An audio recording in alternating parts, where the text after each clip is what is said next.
Welcome to the St. Louis Regional Freightway's second annual Take Flight Forum. I'm Mary Lamie with Bi-State Development, the Executive Vice President of Multimodal Enterprises, and we're excited to have the directors from the region's 5 busiest airports back with us today, along with representatives from 4 of the area's most significant aerospace manufacturing and service companies.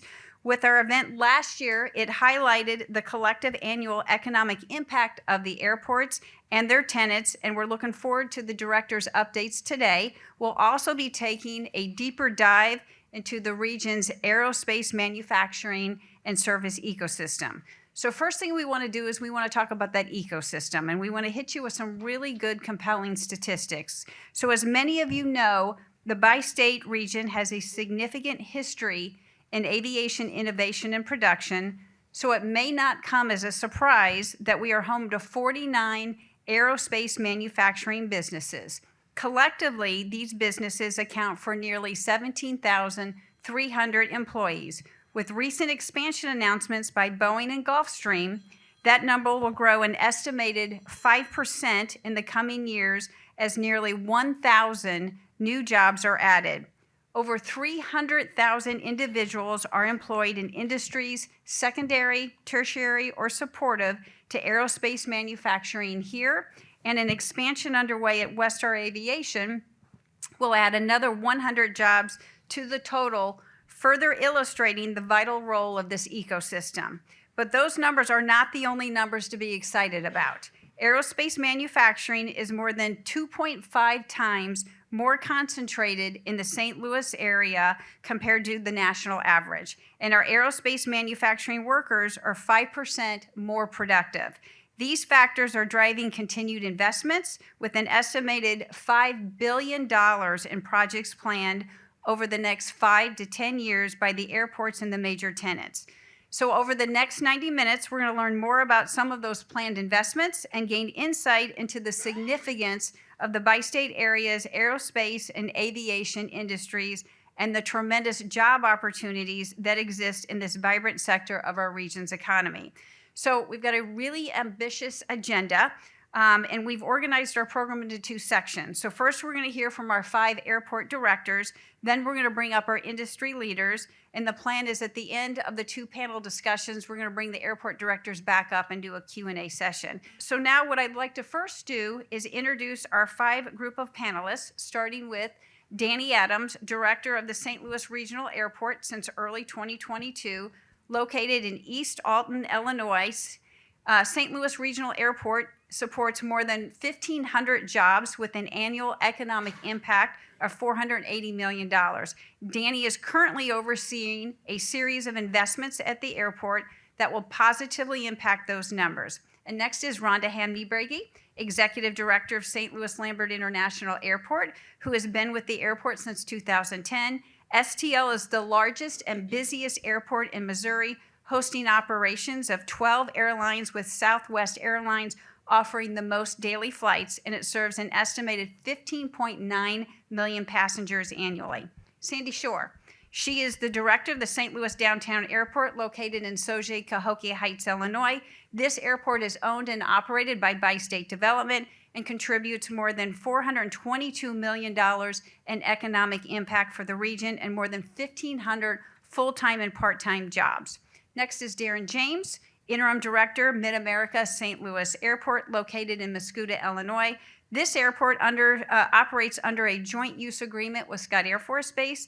The latest IDOT study shows they collectively have a $3.1 billion economic impact and support over 23,000 jobs. And finally, we have Mr. Bales, John Bales, the Director of Spirit of St. Louis Airport, located in Chesterfield, Missouri, an economic engine in St. Louis County that is looking forward to significant investment over the next decade. John began his career at St. Louis Lambert International Airport and currently serves as a commissioner on the airport's board, in addition to his role at Spirit. Alrighty, welcome. Again, thanks for joining us today. So John, we're going to start with you. Okay. Well, I'm glad to be here, and if I look a little sweaty, I am, because I parked in the wrong garage and had to sprint down the street, so forgive me. I'm not a navigator.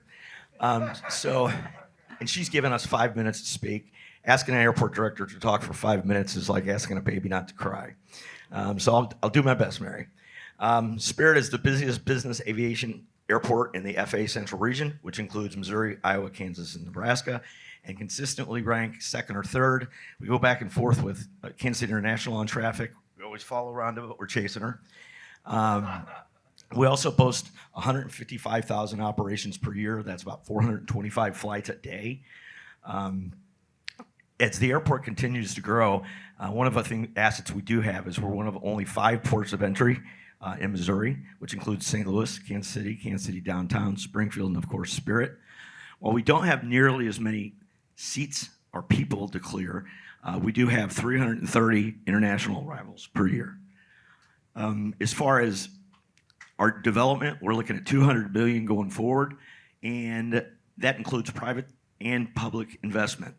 From the airport's point of view, we're going to have to redo our main runway.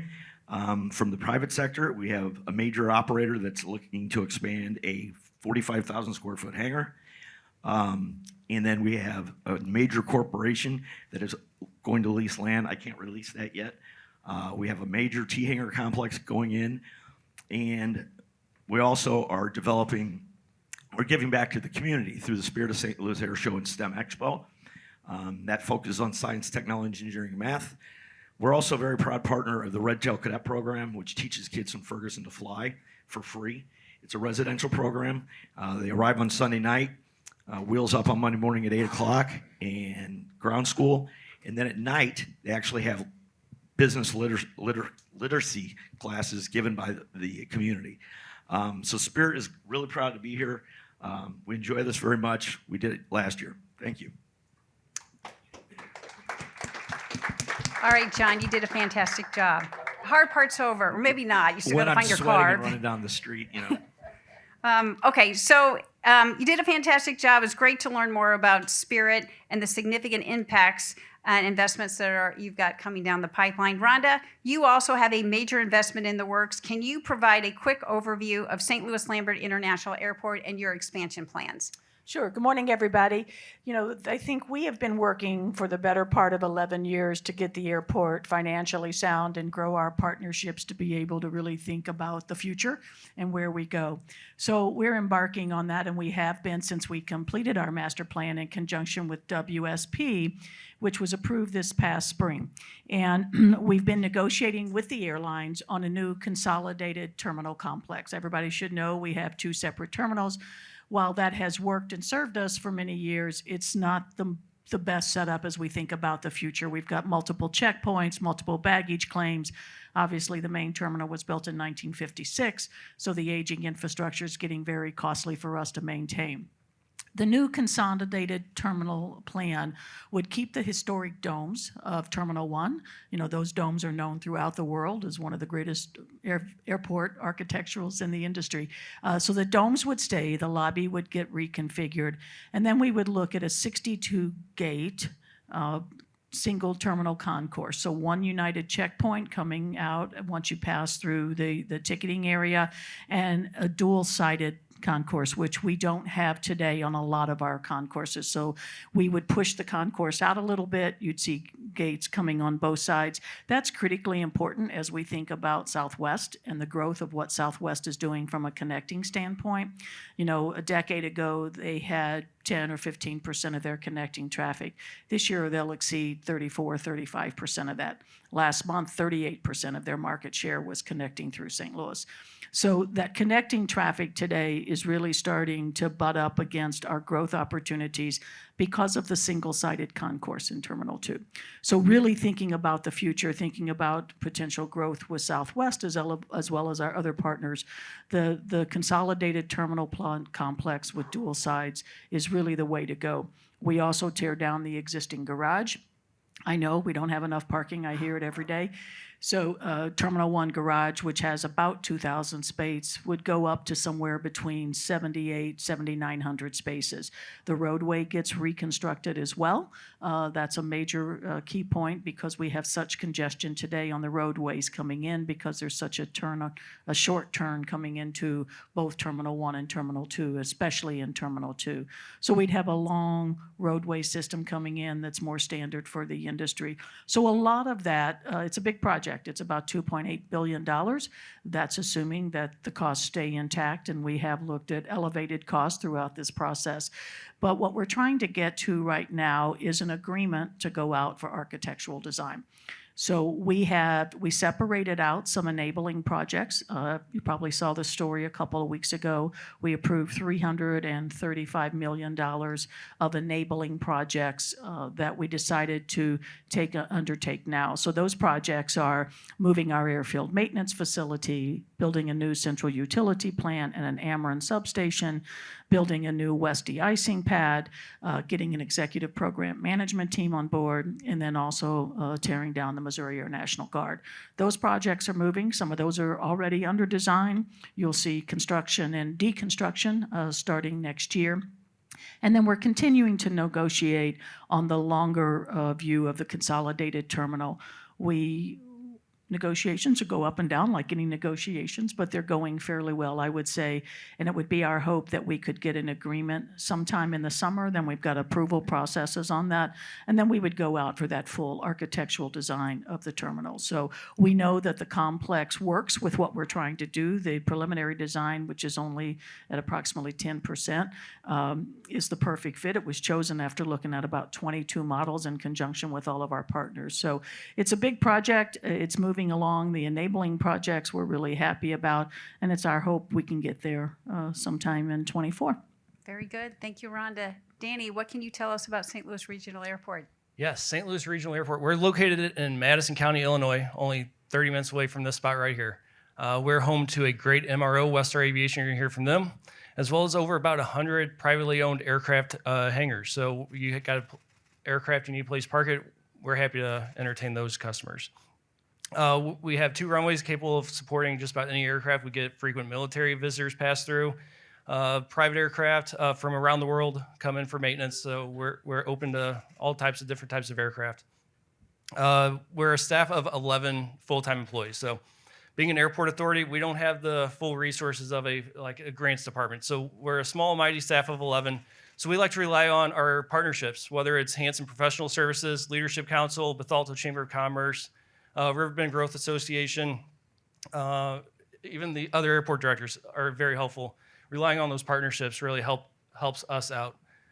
Some projects we have in the works, we just completed our runway rehabilitation this summer, great runway overlay, new pavement, new lighting. We got a public parking lot projects in the works, a fuel facility project in the works.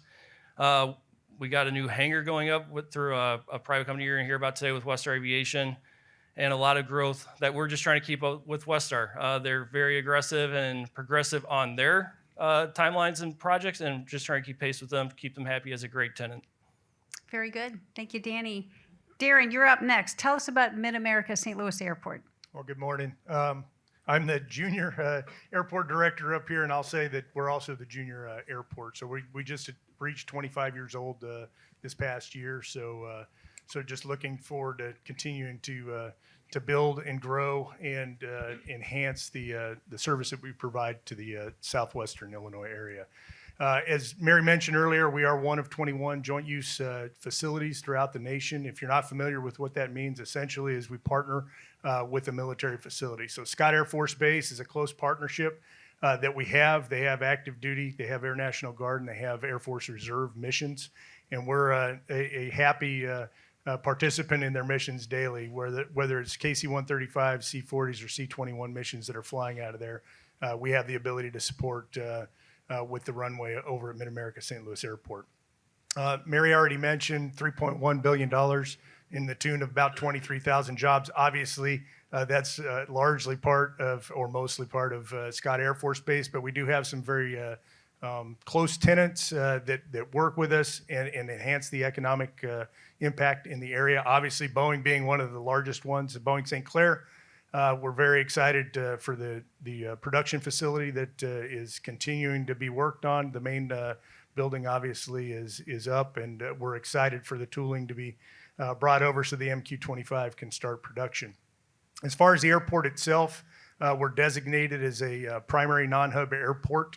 We're the 6th busiest airport in Illinois by employments and looking to continue to grow, as I mentioned earlier. Primarily, what we're looking to do is enhance our role in the leisure market. Our partner right now is Allegiant Airlines, and we go to 11 destinations, primarily in southeastern U.S., Florida being the largest state which we travel to. We also go into Myrtle Beach and into Savannah, as well as Las Vegas. So as far as continuing to develop air service, really we're looking at the ultra low-cost carriers to draw them into our location, as I mentioned, for the leisure market. We're also looking at the potential for international travel, and I'll talk a little bit about that for our upcoming projects. Big news for us this past year in June, we opened a 42,000 square foot expansion to our terminal.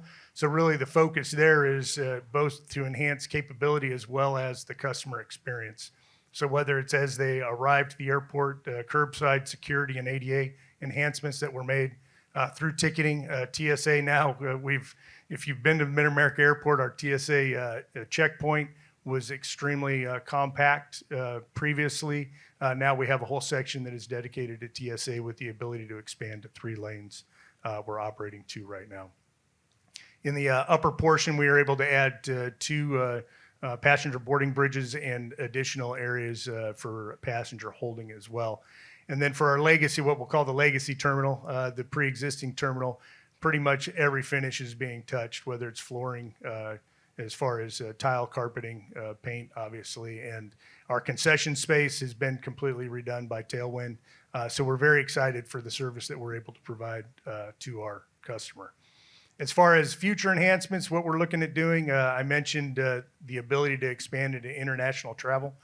The requirement there is to have a federal inspection station. So what we'll be looking at is, as far as our phase 4 of our terminal project, we'll be building out first a general aviation facility, which we currently have on airport, but we need to enhance what we provide to Customs and Border Protection. And then we will build out an FIS as we look to build international air routes from our location. So exciting as far as moving forward and expanding our service. The other major project we have is a terminal or apron expansion. So we're looking at about 15,000 square yards of pavement to put in, and that will add 3 parking spots to our terminal apron, as well as enhance the safety of maneuvering for our ground support personnel. And then I'll circle back and I'll mention Boeing one last time. The project that we just finished to connect the Boeing production facility to our runway was a $38 million taxiway Lima and taxiway Lima bridge project, which essentially goes from their plant and connects into 14 left and 32 right at MidAmerica St. Louis Airport. So looking forward to future aviation development with that and with our partners at our airport. Thank you. Very good. Thank you, Darren. And congratulations again on your new terminal. Sandy, you're up next. You've had a lot of exciting things take place over the last year. Do you want to give us an update on the St. Louis Downtown Airport? Yeah, absolutely. It's going to sound very familiar or similar to everyone else up here on the panel of growth and investment, which I think really is a indication of how we're doing here in the St. Louis region. So as Mary mentioned earlier, our slice of the economic pie is $422 million of economic impact, over 1,500 jobs. That data is from 2019. I would have argued in 2019 it was too low. I can definitely argue that today, thanks to the great success of our tenants. One, of course, being Gulfstream, who you'll hear from later, but just across the airfield. We're adding hundreds of jobs. Every tenant is looking to expand their services, looking for a place to expand those services, which is sometimes a challenge. The other piece is the investment part in our infrastructure. We just finished our ground engine run-up and compass calibration pad facility that we talked about last year, so at least I get a good update there, which is really important in supporting the maintenance, repair, and overhaul services that we provide, our new completion services, and really just come on over, buy some fuel, use it. It's beautiful. And that was a $5.4 million project. $5 million of that came from the Rebuild Illinois program, which we're very grateful for. The other part is we're continuing to see record-setting numbers in our fuel sales and our operations. And it's not always easy to track how, given how airports work, people come and go. But when you ask around, the answer we get from our tenants is business is back in St. Louis, which is an incredibly good thing to hear, and it makes you feel a lot better. So we're looking forward to continuing to grow in that area. And then last, you're going to hear it all day or all morning this morning, so I'll just touch on it briefly, is the education and workforce development part of everything. Our role in that is to support and participate alongside our tenants. So we like to help host different things, summer camps, Young Eagles flights. We do an Educate the Educators Day where we bring in middle school, high school teachers and really teach them about the aviation industry and what we have to offer their students. We'll hear about some apprenticeships this year, and then of course my favorite, Girls in Aviation Day, where we bring in 160 to 180 girls from all across the region and try to capture their attention. You know, it's half of our population, so let's bring them in. But thanks, Mary. All right, very good, Sandy. Thanks for calling attention to the workforce needs. We'll be talking about that topic in a little bit more in the second part of our program. But first, we want to acknowledge what an exciting time it is for our airports in our region, and we appreciate all the information that you've shared today, and we look forward to your continued success. Now we're going to do the second part of our program. So good morning. We appreciate each of you taking time out of your busy schedule to join us today. I know our audience is very excited to hear from each of you, so I'm going to start with some quick introductions.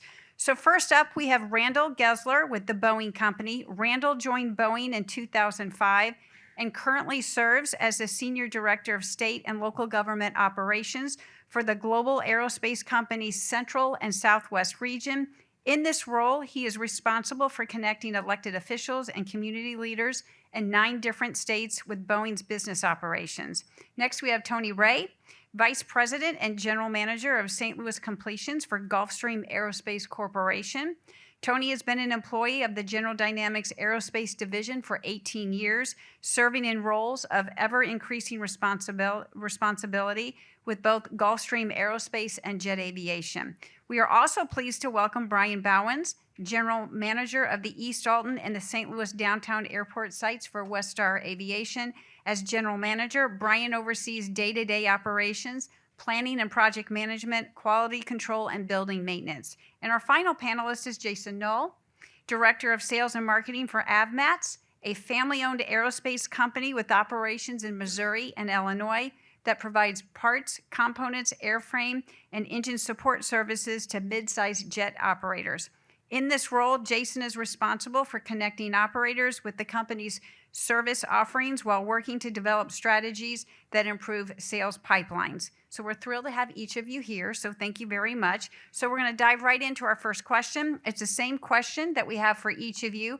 Tell us about your operations in the St. Louis region and give us a little insight into your organization's local and national role in the aviation industry. And Randall, we're going to start with you. Okay, thank you, Mary, and good morning, everyone. So just, I think the thing about Boeing St. Louis, when we refer to it, it's really comprised of more than just our fighter programs, which is most known for. Within Boeing, you have a commercial business, a service business, and a defense business, and all 3 of those are housed in Boeing St. Louis. The site, we have about 16,000 employees currently. We have about a $1.9 billion annual payroll. We have a very large supplier base in the state. It's about 360 suppliers with over $760 million spent annually. And that's the same, I would say, almost equal in Illinois. The site, as I mentioned, from a defense standpoint, again, very diverse. Most known for F/A-18 Super Hornet production, also F-15 Eagle II production, the EX for the Air Force. But we also have recent program wins in 2018, the T-7A trainer for the Air Force, MQ-25 that Darren mentioned. I'll talk a little bit more about that throughout this panel, but unmanned refueler. But also we have a very large services presence at the site. So aftermarket services to the aircraft. It's also a research center of excellence within the Boeing company. Phantom Works is housed within Boeing St. Louis. And we also continue to invest for the future. Over the last decade, we've invested over $700 million in the site, current site alone. All right, very good. Thanks, Randall. That entire region, we're very excited about all the investments that you guys are committed to and that positive impact on the bi-state area. Tony, same question for you. Tell us about your operations here in the St. Louis region and give us a little insight into your organization's local and national role in the aviation industry. Thanks, Mary. Appreciate it. And good morning, everyone. So in 1958, Gulfstream designed, built, and delivered the G1. It was an aircraft purposely built to support business aviation. And since then, Gulfstream has been very excited to be a part of business aviation and providing what we feel like is one of the world's finest aviation experiences by providing a model of aircraft that supports literally every mission type that's out there. I'll start with the G650ER, introduced into the market in 2012. Our new flagship model, the G700, which we're very, very excited about. Business aviation's longest range aircraft, the G800. And our new new family models of aircraft, the G400, the 500, and the 600. And of course, our mid-cabin aircraft, the G280. Gulfstream, headquartered in Savannah, Georgia. We have 20,000 employees worldwide. We have 12 service centers across the world as well to help service the aircraft that are out there. And we have 4 completion centers. When I say completions is after the aircraft is built, it then transitions into a completion center. And at that completion center is where the aircraft is outfitted to the specifications of the customer, the paint, the stripes, the custom interior for those individual customers, and then delivered out into the market. So we have 4 completion centers, one in Savannah, Georgia, where our headquarters is at, one up in Appleton, Wisconsin, which is just outside of Green Bay. Our third is in Dallas at Love Field, and as of this summer, the greater St. Louis region, at the St. Louis Downtown Airport, we just opened up our 4th completion center here in St. Louis, and we're very, very excited about that. Gulfstream opened up the facility, our current maintenance, repair, and overhaul facility in 2017. And then we made the announcement this summer that we will be starting the completions portions of our business. So we're very, very excited to be here, and thank you for the question. Thank you, Tony. Jason, you're up next. Can you tell us a little bit about AVMATS? Absolutely. Thank you, Mary. You kind of already touched a little bit on who and what we are. So we are a small family-owned mid-size jet company. We service and support aircraft with specialized missions, primarily business jets, but also some in the military category. We operate facilities across the St. Louis region. We have a paint and hangar facility over at MidAmerica. In O'Fallon, Missouri, we operate 100,000 square feet of warehouses and 62,000 square feet of back shops that are dedicated to our engine, component, and parts support divisions. Those divisions specialize in delivering parts and aerospace machining, composite structure, fabrication, and component and turbine engine overhauls and services. At Spirit of St. Louis, we operate and offer customers aircraft maintenance, avionics, interior, and structural support services for, well, aging aircraft primarily. We do that across about 120,000 square feet of production space. That's composed of about 8 hangars and 2 buildings. So that's really the core of our mission, is to provide that specialized service to small, mid-sized business jets of the business and military variety. And that's what we feel like we bring to the aviation industry, at least at large. We don't see a whole lot of traffic, but the traffic we see is pretty specialized and pretty unique. Those operators generally don't have other places or at least they have limited options of service providers to take them to. So on annual, we see about 300 to 400 airplanes through our Spirit of St. Louis facilities, and about 15% of those are internationally based.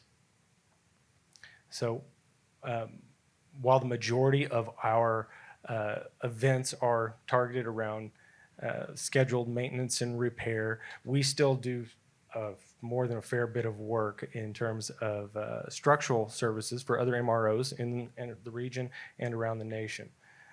Additionally, we push through several engine service, avionics modifications, and aftermarket interior modifications on that same set of aircraft. Finally, I guess I'll just mention what we do locally. We have an extraordinary set of skilled craftsmen that work at AVMATS. We have people that specialize in metal composite, upholstery, and wood structures. And they work alongside our technical staff of mechanics and machinists, parts specialists, engineers, avionics technicians. But we're a small company. We're the smallest company up here. We only have about 150 to 200 people, but we have a very seasoned workforce. Our average employment term is around 13 years. So we're a pretty aged group and pretty well seasoned, as I just said. So we're really proud of that fact. And, you know, I don't know how many people ended up coming to St. Louis or have stayed in St. Louis because of AVMATS over the years. But I can certainly say that we put an incredible group of talent to work every single day around the region. So that's it. Thank you. Very good, Jason. Very impressive with the 13-year average, and that may say something about the culture you have at your business, but we'll get into that in the latter part of the program. Okay, Brian, you're next. What can you tell us about Westar's operations in the St. Louis region? All right, thank you, Mary. Westar Aviation has two locations here in the St. Louis area. Our primary location's currently up at Alton, Illinois, at the St. Louis Regional Airport. We have just over 600 employees at this location, and just over 400,000 square feet currently under roof, getting ready to do some additions that we'll talk about here in a minute that'll take us up to almost that 500,000 mark. The site there is a full service MRO. We consider it a one-stop shop. We do the paint, interior, avionics, all the modifications that you may want on your aircraft while it's in-house. Our second location is at Cahokia Parks, which is CPS, downtown St. Louis Downtown Airport. We occupy one hangar on this site currently. It's just over 50,000 square foot of space. It also housed, or did house, our sister company, Avant Aerospace. We currently just purchased or leased a 36,000 square foot building up in the Collinsville area. We're moving that business out so we can expand our current MRO business into those hangars. In the last 12 months, just kind of an idea, I went back and looked. We've turned out in the last 12 months about 850 aircraft to date in the last 12 rolling months. So I kind of give you an idea of what comes through. Far as across the U.S., I mean, all the guys here, we lean against each other for the services, the engines, the composites. So we're working with each other all across the U.S., across the world, really. But yeah. All right, very good. That leaning and working together, I think, is another indication of that robustness that we have for our ecosystem. So thank you. Okay, Tony, you're in the midst of a significant expansion of your operations at St. Louis Downtown Airport. Tell us what prompted you to expand at this location, and what type of work will you be doing at that expanded facility? Sure, absolutely. So our fleet continues to expand. We have over 3,000 Gulfstreams flying around the world today, and that fleet continues to grow and expand, and our customers are asking for more opportunities and more offerings. And the St. Louis region has become that area where Gulfstream strategically feels like this is going to be one of the best places for us to grow. From an investment perspective, we're looking at $28.5 million investment in the facility. And that's going to be everything from customer offices to upgrading our back shops, new tooling, new equipment, new CNC routers, new laser cutters, brand new paint booths, brand new adhesive booths, upgrading of all of our hangars, new lighting, new HVAC, new places for our customers to be and be a part of that experience. What drove us to St. Louis? I'll honestly say it's the relationships that we currently have with the bi-state development, with the local government leaders in the region, with Sandra and her phenomenal group at the St. Louis Downtown Airport. It just made for a great place for Gulfstream to find its next strategic environment for us to grow and be a part of. So St. Louis has a deep and rich aviation history. And we're very, very excited to be a part of this latest chapter in growing the aerospace industry in the greater St. Louis region. Thank you. Well, we agree with your comments about the relationships and everything that's going on in this area. So, Tony, this new expansion is going to facilitate tremendous job growth at Gulfstream's operations at the airport. Tell us how many new jobs are coming and how you are working with educational institutions in the region to help build a pipeline to fill those positions as they come online. You bet. So at our facility, we have 530 plus employees, and that is growing every single day. In June, when we made our initial announcement, we planned on adding an additional 200 jobs to the facility. We are about 30% of the way through that. That continued expansion will continue well into the third and possibly the fourth quarters of 2024 as well. The types of career job opportunities and job skills that we're looking for is in avionics, cabin installation, testing, systems coordinators, and in the support elements as well, parts procurement, parts management, engineering, and customer support as well. So we're very, very excited about that expansion.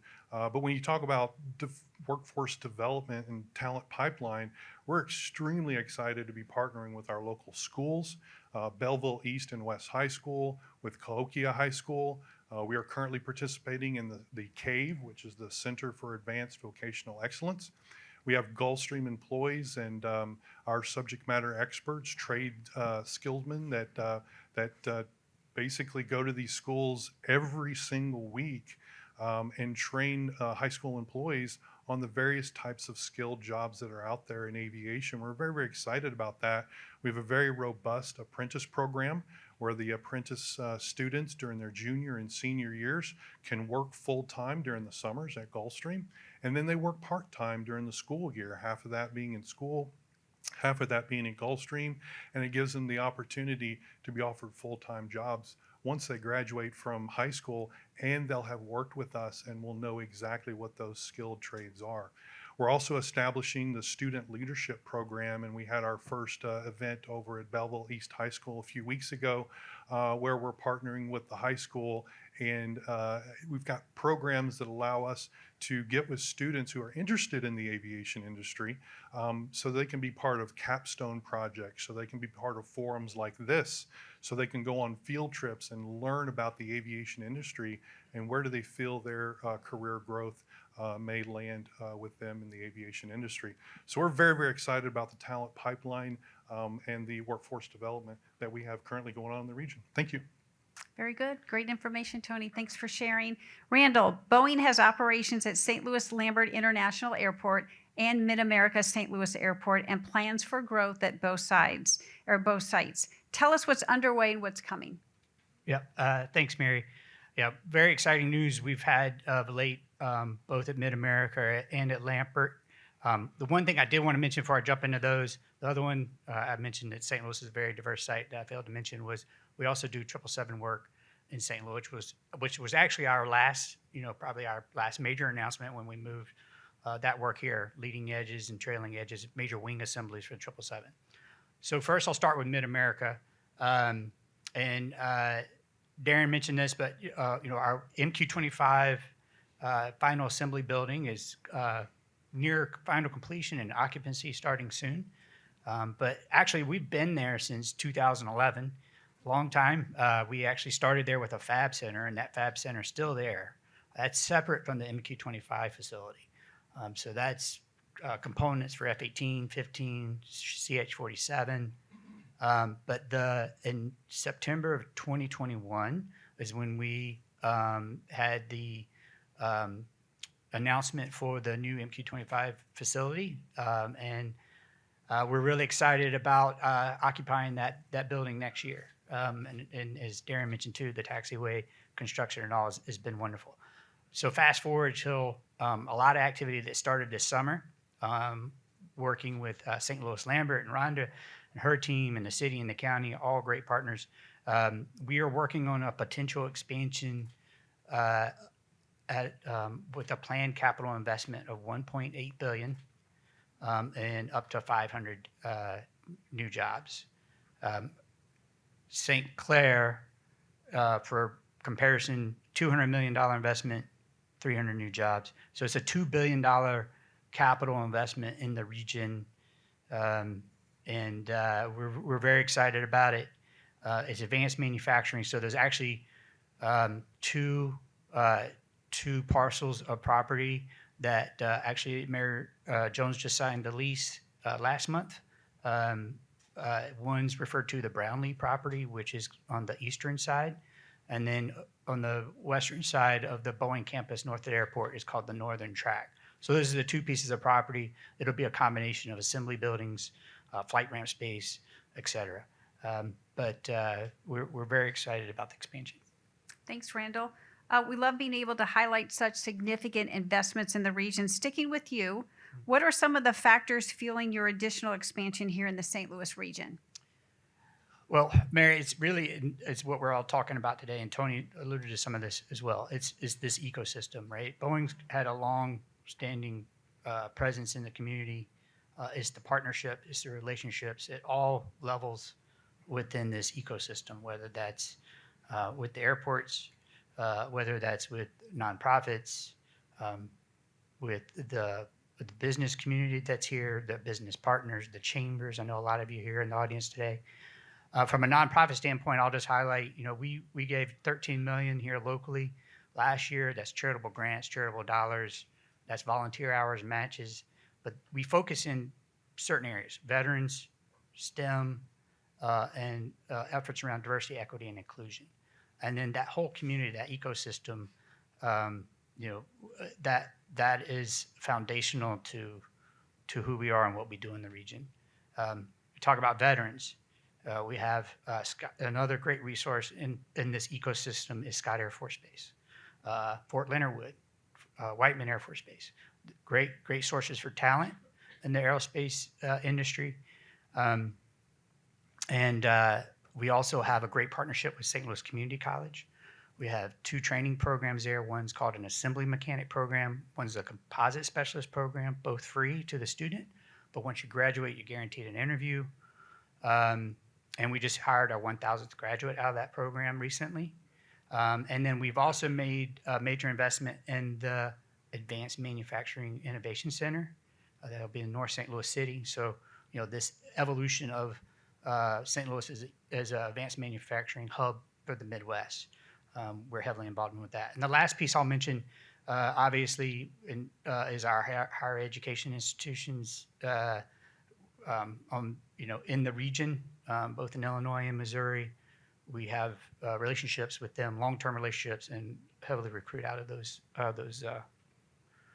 institutions. Very good. Thank you. It's great to hear about the many ways that Boeing is positively impacting our region and the proactive efforts that are underway to grow the region's workforce. So thank you. Brian, we understand Westar is also expanding at several of its locations nationwide, including St. Louis Regional Airport. What can you tell us about the new hangar construction and additional shop space growth underway? Yep. So the current hangar construction we're going with, we're getting ready to do about a 57,000 square foot upgrade to the facility. It's going to add 100 plus jobs. With the new hangars and the more capacity, we're also expanding on our back shops. Our finished wood shop will grow, sheet metal, avionics, and this will be all to support the growth of the facility. As far as just this area and the access to talent, it makes perfect sense here. What has Westar chosen to? Why has Westar chosen to expand in the St. Louis region? at the end of the day, I think all the talent and the workforce down through here, I think we could kind of consider St. Louis being that aviation mecca. The access to talent, the relationships, it all just plays part in this. Our biggest challenge coming up is the education piece and getting more people up to date. But in this area, the relationships with Danny at the St. Louis Regional, Sandra at the St. Louis Downtown, for us with the facilities, the manpower, it just makes sense to do the growth here in St. Louis. All right, very good. Thanks, Brian. Jason, AVMATS has operated out of Spirit of St. Louis Airport for the last 3 decades. How has being at that airport location served your organization over the past 30 years? Well, yeah, to answer that question, I kind of have to set the stage a little bit. In 1978, the founder of our company, Butch, he started a company out of his garage, selling surplus parts and serviceable parts. They took off other airplanes that were no longer flying, obviously.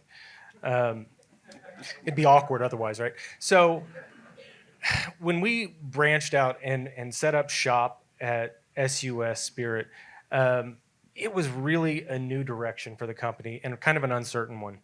But Butch leased some hangars and got us to work, or at least got the company to work, installing the parts that we were selling and servicing the aircraft that we were selling them to.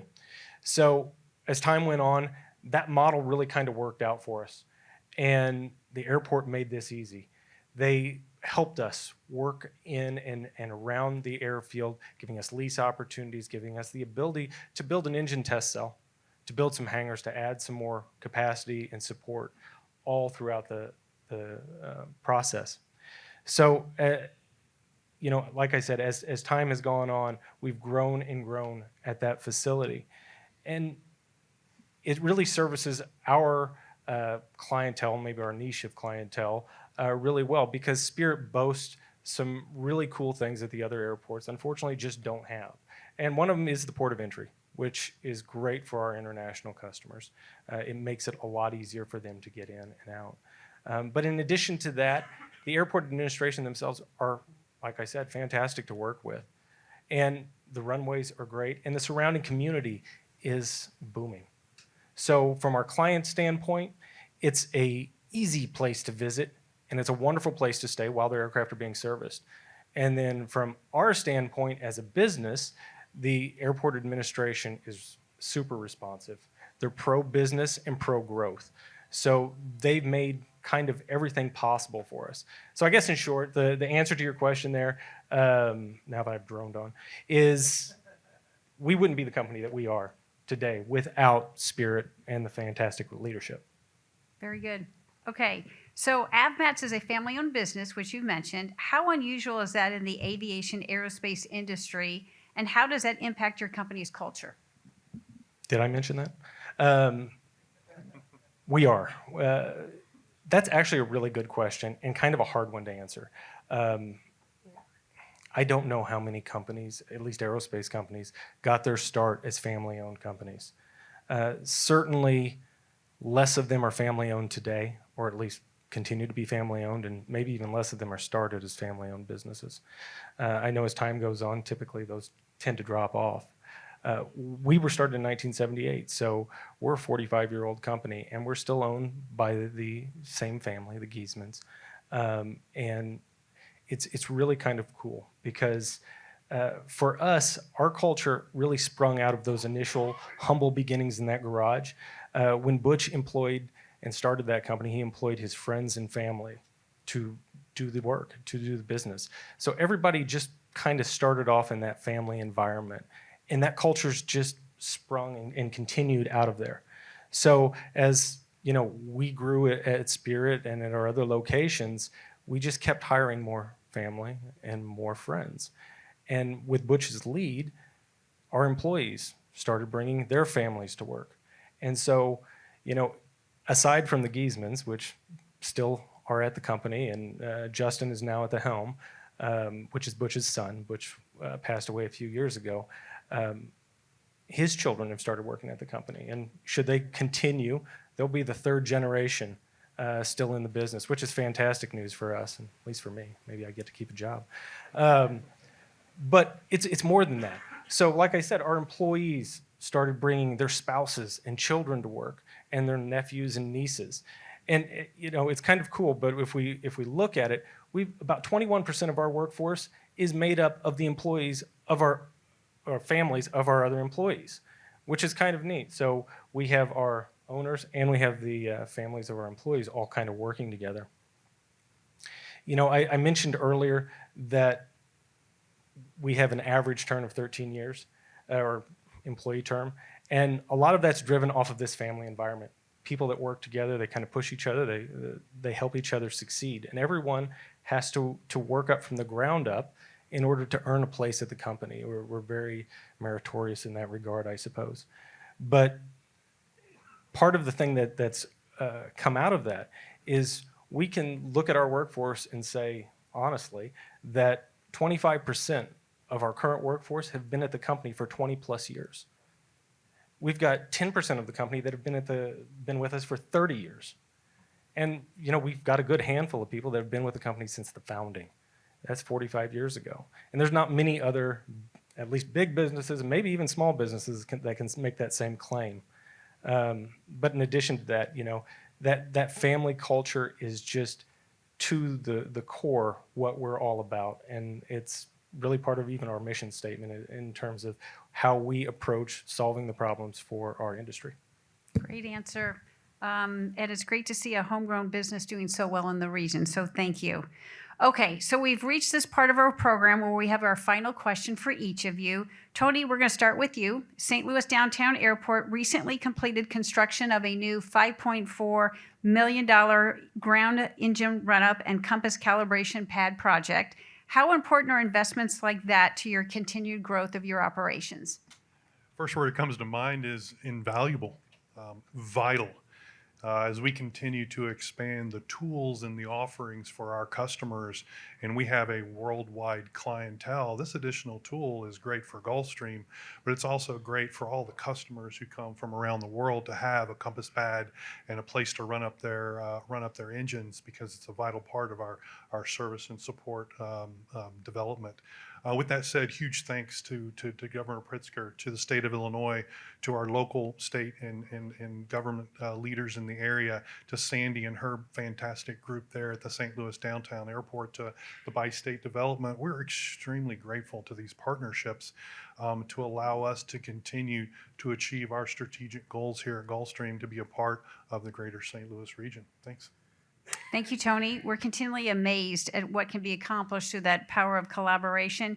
Randall, you're up next. Tell us about the community partnerships Boeing is engaged in to foster STEM education at an early age. Yeah, happy to. So I mentioned a little earlier, for our charitable giving, one of our primary areas of focus is in STEM. And one of those areas that we're heavily focused on nationally is FIRST Robotics. We have a lot of local teams that we fund, plus we have a lot of employees that operate as mentors to these students, to the student groups. That's a very good hands-on area to get kids excited about STEM. Kind of along that similar theme, how do you keep kids engaged, really kind of envisioning themselves doing these STEM-focused jobs. We also have a makerspace at the Boeing St. Louis site, 3D printers, simulators, et cetera, to come in. We work to get students in to be able to use that equipment and see what it means to do a STEM career field. That, coupled with our prologue room, which has a lot of the aviation history in the region, they can see that firsthand. I know Missouri Chambers here, we partner with them on a STEM signing day every year for high school students. And we also have worked to even have high school level internships. I know John mentioned the Red Tail Cadet Program, great program, another one that we support at Boeing, like John does, wonderful program. And then also, I'm sure as many in this room do, supporting Manufacturing Month and Manufacturing Day, having opportunities to have students and even guidance counselors come into the site to see what today's modern aviation industry working environment looks like and what those STEM fields look like. So just overall, lots of always opportunities to show someone at the earliest age possible what it means to what STEM can mean for a career field. Thank you, Randall. The work Boeing is doing to help grow our region's aviation and aerospace workforce is terrific, and we know it's going to make a significant difference in the years to come. Jason, what else do you think the region needs to do to continue to support future growth in the aerospace industry? Well, I think that pretty well falls into three categories. I'm a little bit biased on this. I'm, very obviously pro small business, but I think everything that Boeing and Gulfstream and Westar are doing are the exact right things that we need to do. But it starts with the environment, setting it up for the pro-business environment. What Mr. Bales and Mr. Schubert have done out at Spirit does just that. And I think they've created a model that should be emulated at the other airports to some extent, if they haven't already done so. They help push forward and make the environment just right for businesses to come in and set up shop and to continue to grow, to make capital investments, to grow their infrastructure so that they can create new jobs, so that they can create new opportunities. But creating jobs and opportunities and making pro-business is only just part of it. The other part, which these guys up here are already working on, is the other side of that coin. We need more people wanting to enter this industry. And unfortunately, at least on the aviation maintenance and technical support side of things, we've seen schools across the nation kind of closing down, with demand going elsewhere. So a renewed investment in our local schools, in our high schools, in our local colleges, pushing forward that aviation curriculum will help. And so taking the lead that these guys up here are doing is one fantastic step. But I personally think that we should push more for that in our local communities as well as just general citizens. And then, like I said, it's a three-part factor as far as I'm concerned. The last part is pro-family. Again, a little biased here, but for people to want to come to St. Louis, let St. Louis be that aviation mecca, it has to be a place that people want to live. People want to work and people want to raise families. So I think that we should really encourage communities to grow up around our region's airfields. And we should make St. Louis, or do what we can to improve how St. Louis is a destination draw for people around the industry. Make this the place that the next generation of aviators want to come. And I guess that's, if I put a slogan on it, would be the one final thought there is, let's make aviation the gateway place for the next generation of aviators right here in St. Louis. Very good. Thank you. Brian, we understand Westar is also taking some bold steps to address current workforce shortages. What can you tell us about that? Thanks, Mary. Yes, we've recently announced our Westar Academy. As everybody here is talking about the need for the workforce. By working with the local colleges, we've realized that the enrollment numbers just don't support the immediate needs. Where the increased, you got the financial cost, everything else, some of the younger gen just can't afford it at this time. So Westar Academy will eliminate two of these barriers and empower more local talent aspiring to become aviation technicians. It will allow to obtain a job, the skills and the experience to grow their careers and play a vital role in the aviation industry. We're going to start with 25 mechanically inclined students. I think we already have 50 that has enrolled, so I have a feeling by the time we launch this, we're going to have way more. But for the academy, it'll be full-time apprentices. These individuals will earn wages and benefits while they're doing their training. It's going to be an extensive 7.5-month curriculum, training, and job shadowing journey to achieve their FAA license. After graduation, their wages will increase to the market standards, and they will be able to continue to receive ongoing training while working with us. Westar and our customers will both benefit from this growth and a skilled workforce through doubling down on the education and training to increase the talent and the experience that we need in this industry currently. We're partnering with SWIC on this as the 147 to help with the training. They'll be on site at our facility. For me personally, I've been in this business now just over 30 years, 28 of it right here in St. Louis between Cahokia and Alton. So I'm personally very excited with the launch of this program. One of the most significant worries I hear when I'm talking with friends, families, and others that are in this business is we can't afford it, or you hear the young ones coming out of high school, we're going to have to just go find a normal job. Well, this is the opportunity for them to be able to get into a field maybe at a lot lesser cost. So.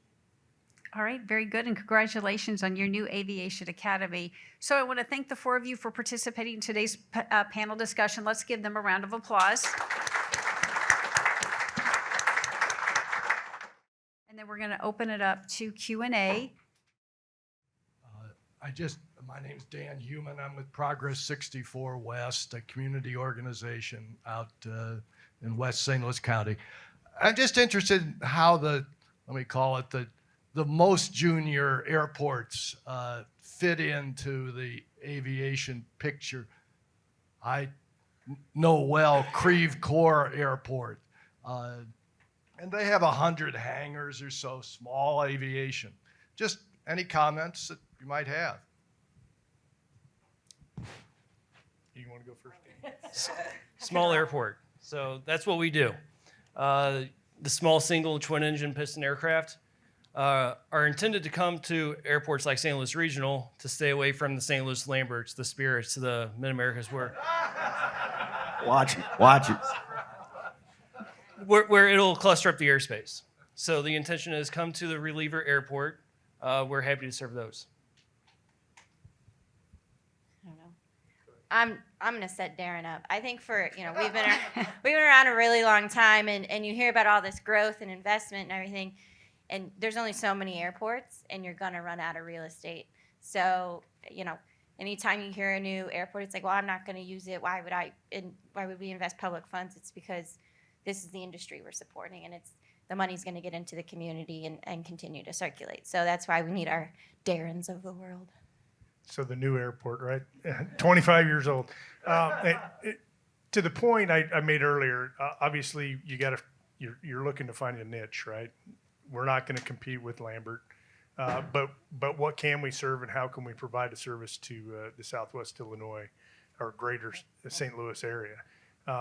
So that's the focus we have in the leisure market. But to Sandra's point, every airport, there is a confined amount of space, right? So it's where can we continue to develop? And in our master plan, there's potential for addition of general aviation capability to include hangars and whatnot. But it's to find the investors, the individuals that are interested in expanding at a particular airport, and that's what we're looking for, that future aviation development. And I will tell you that the team that we have with, or the partnership we have with Boeing is a big part of that. Obviously, they're bringing a lot of manufacturing capability to MidAmerica St. Louis Airport and in the St. Clair County. And what we'll look for is what other future aviation development will be associated with that so that it can continue to grow in our region. So the biggest and the oldest here, I think what we all can offer, though, is what's the most exciting. Because when you think about, just like with the four gentlemen that spoke before this, when you think about the offering in the St. Louis region to a customer, whether that's a private airbase, whether it's somebody looking for a public flight, whether it's somebody looking for a hangar, I mean, all of us can offer that together. None of us alone could offer every bit of that to the magnitude or the volume that we need. So when you think about the five of us, and there's other ones, you mentioned Creve Coeur, there's obviously some more in this region, but when you're out talking to people or you're out talking to businesses, that's why I don't think we compete against each other. We all actually bring a portfolio to the table that's one of the strongest in this industry.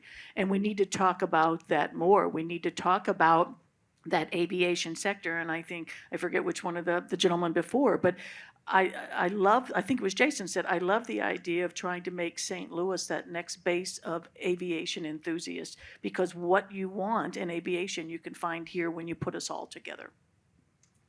And we all have our own niche. We have 155 people on our T-hanger list. So Creve Coeur, they fill a need also. There's 3,000 people employed at Spirit. But some of the small airports, they offer a lot too. So as everyone said before, St. Louis is aviation mecca. All right, very good. Great question. Do we have another question? Do you have a question? Patty, right up here?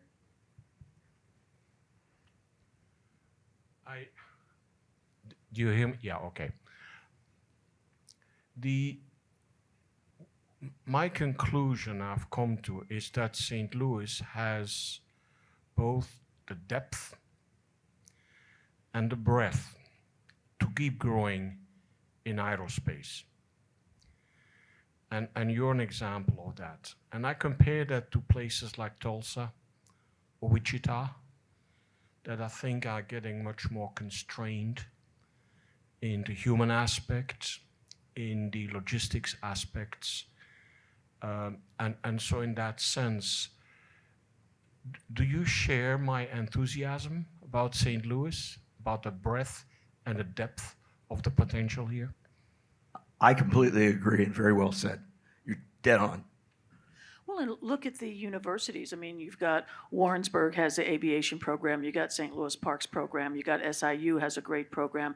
We have 3 universities within a 3-hour drive, 2 of them within, a 5-minute or a 20-minute drive that all support aviation. And, you might find one large one here or there, but when you think about 3 in this region alone, all, based in the Missouri or the metro area, that's pretty significant. And those programs are good programs. And we need to keep supporting those and making people realize how important they are because they bring students here. And if the students come here and they see job opportunity, whether it's in one of our airports or whether it's in one of the businesses that support the aviation industry, they'll stay here.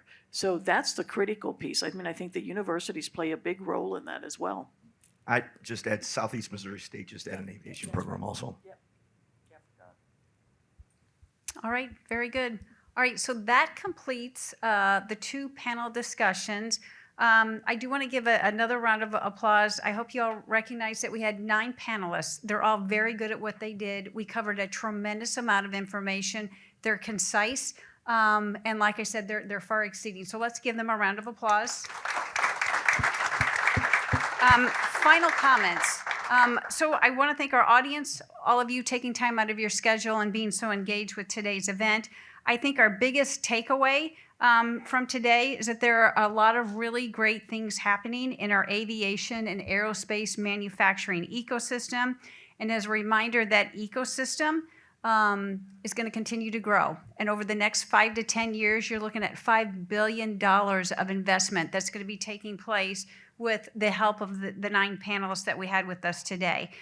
We also know that that's going to be a tremendous opportunity for our skilled tradesmen to help build, maintain, and repair aircrafts and their components.